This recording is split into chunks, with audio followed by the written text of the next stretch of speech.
We're going? Yeah. Awesome. All right. So, this is Merc80.com. I am in the house now with Stephen Charles Jaffe. How are you today? I'm pretty good. It's Friday. It is Friday. We've had a very intense, long week working our fundraising website for my documentary on Gan Wilson, the legendary cartoonist who's done work for Playboy for over 50 years, The New Yorker, almost weekly, National Lampoon, on and on and on. Before we get back into Gan Wilson, a couple questions about that. First questions are about you. So, in your own words, what is your story and how did you fall in love with what you do? What exactly do you do? What exactly do I do? That's a good question. I've been asking myself that a lot lately. Well, I didn't really want to be in the movie business.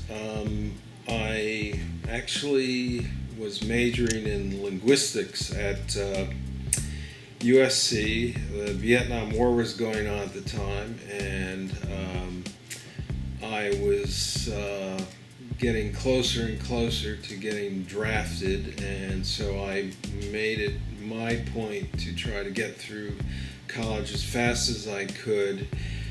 How did you know you were getting close to getting drafted? Well, there wasn't a lottery number, and so either you had a deferment, which I didn't, and you would just, when your time came, they'd send you a letter and say, report to this base, you're drafted, you're going in the Army. It's nothing like today. I was really worried about that, and I also couldn't follow the rules of college, because once you majored in something, I presume it's the same way today, you're given a certain curriculum of programs to study, and I never liked what they were. So I kept hopping majors, and at one point they said, look, we're going to kick you out of school unless you stick with one major. And I was in my last semester because, as I said, I've been taking every summer school, everything, just to get out of there and see if I could, enjoy life before I went to Vietnam. My last semester, I bought a really cheap ticket to Amsterdam and thought, well, just have one last fling before, And I went there, and I think while I was there, they instituted the lottery system, and suddenly I was off the hook. I had this huge high number. I was not going to be drafted, and I was in Amsterdam, and I talked my way onto a movie as an assistant to the director. And why did you do that? Well, because I needed some money, and someone I knew there said that there was this movie being made by an English director, and he was looking for an English or an American assistant. And I said, well, I'll do it. And there was no pay. All it was room, board, and experience. And I thought that was great.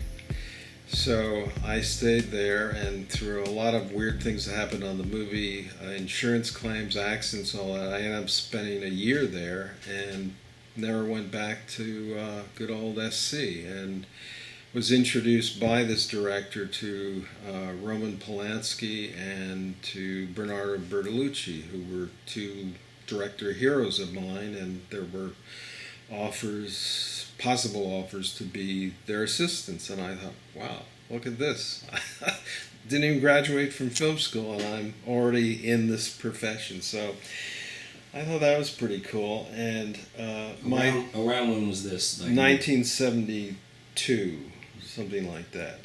What is relevant to all this that we're talking about now is, so I kind of began with documentaries, and here I am at some point later in life, and I'm doing it again. So, I mean, for all this blood, sweat, and tears, I wouldn't change a thing.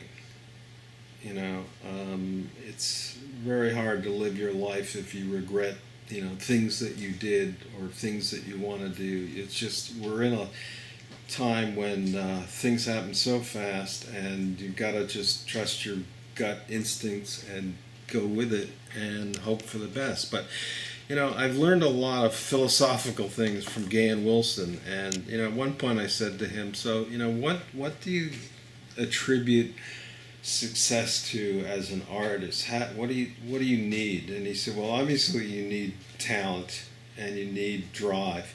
But he said, unfortunately, at the end of the day, if you don't have luck and timing, you can be the most talented artist in the world and no one will recognize you, like Van Gogh. And I have come to the conclusion that there's a lot of truth in that statement. And that's the scary part of this profession, or I guess life in general, because you think you have control of your fate, but you really don't. I mean, you can do so much, and then it goes back to what Gans said, luck and timing. And that's the scary part of life. And, those kind of philosophical observations would have been kind of handy if someone said that to me when I was a little kid, But anyway.